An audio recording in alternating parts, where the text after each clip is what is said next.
Isang mapagpalayang araw po. Nandito naman po tayo sa ating channel Lakdan MD. Ang tatalakayin po natin ngayon, siguro po, yung mga nakaraang video, tinalakay po natin yung mga probisyon tungkol po sa isang senior citizen o isang gwardya at isang gwardyang malapit ng magretiro kung maaari pa ba siyang mag-apply bilang gwardya, no? Bilang security personnel.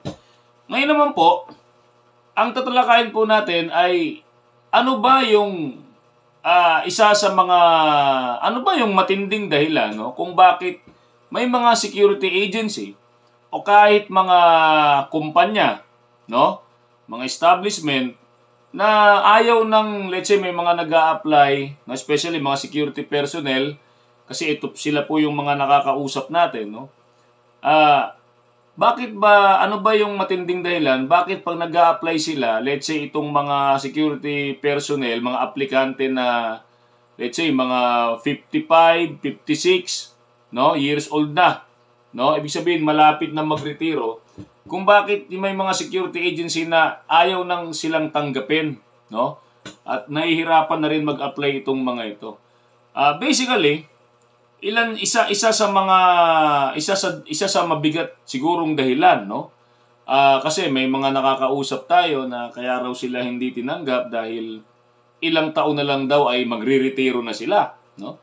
So may ilan naman at dahil nga diyan na magre-retiro na, baka raw singilin pa nila yung kumpanya or yung agency ng kanilang retirement pay, no?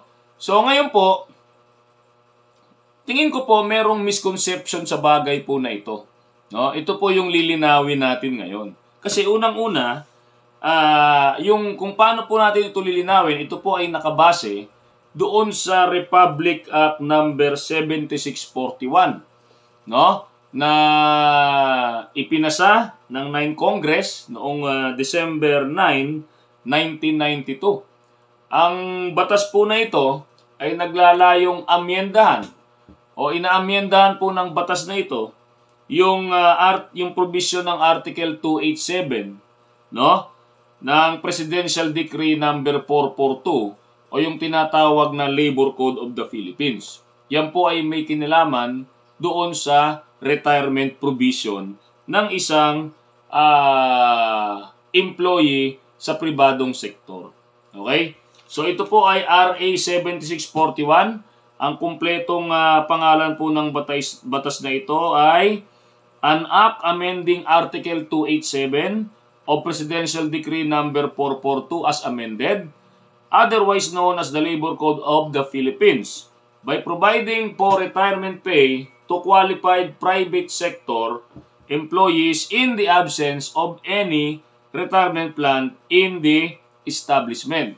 So ibig sabihin, pinagtitibay po ng batas na ito, no, na kung walang retirement plan o retirement program ang isang kumpanya or security agency, so meron pong provision dito para po doon.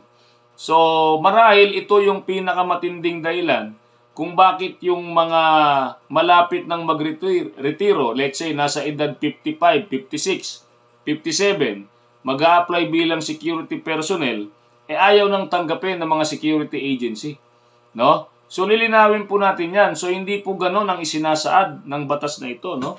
So balinaw naman na nakalagay dito, no? Article 287, ang sabi rito, any employee may be retired upon reaching the retirement age established in the collective bargaining agreement or other applicable employment contract. Yan po kung merong CBA ang isang kumpanya. So dito po, nilinaw po rito, ito, no, ito na lang po yung babasahin natin para dun sa mga security agency at mga security personnel na malapit ng tumuntong sa edad 60 or 60 years old. Kung bakit hindi na sila tinatanggap, no, basta-basta. Tingin ko po merong misconception sa part po nung security agency, yung kanilang mga personnel officer or HR department. So ito po liliwanagin po natin, no.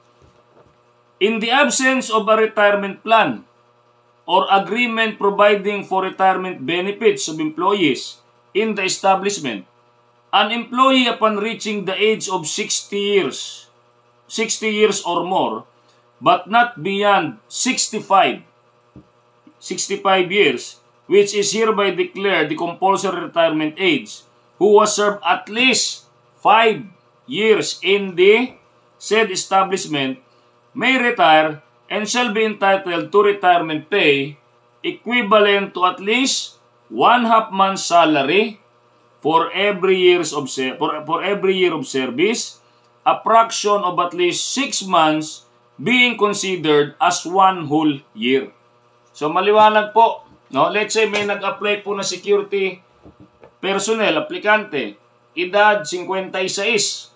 So 56, 57, 58, 59, 60. So naging 4 na taon na lang siyang nanilibihan bago siya nagretiro. Hindi na po siya entitled, no?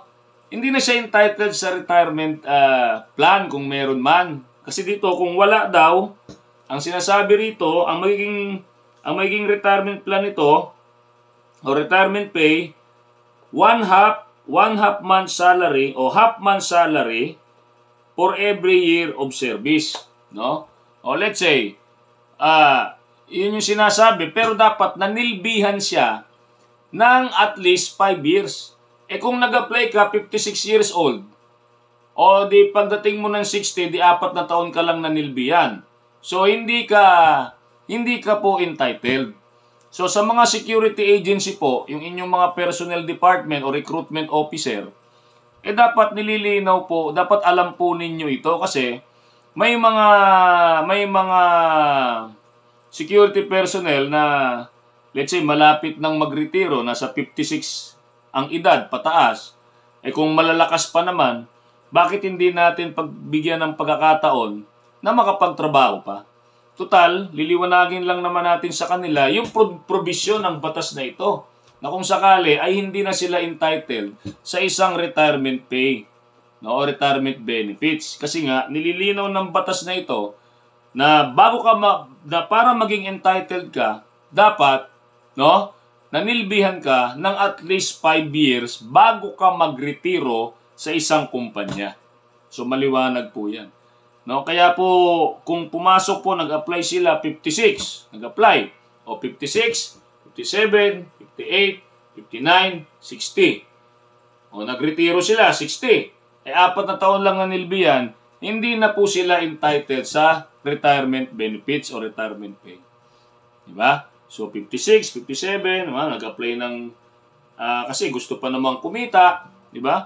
Dahil meron pang pinag-aaral or may ginagastusan pa, tingin ko wala namang, kung kaya pa naman ng kanilang pangangatawan, no, kaya pa ng kanilang isipan, no, eh tingin ko wala pong dahilan para hindi sila bigyan ng pagkakataon magtrabaho. Huwag po natin sila pagkaitan, di ba? So malaking bagay po kasi sa kanila yan. Okay po?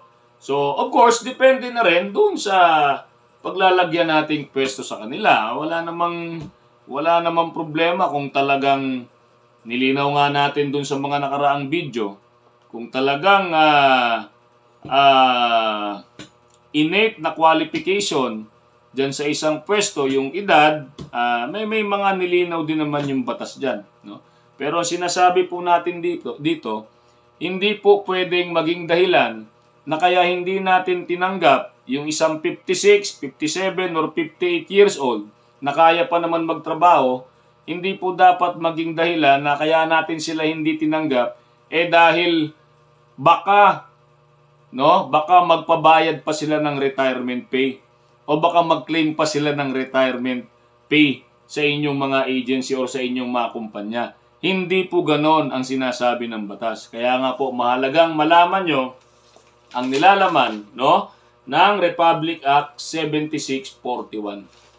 Okay?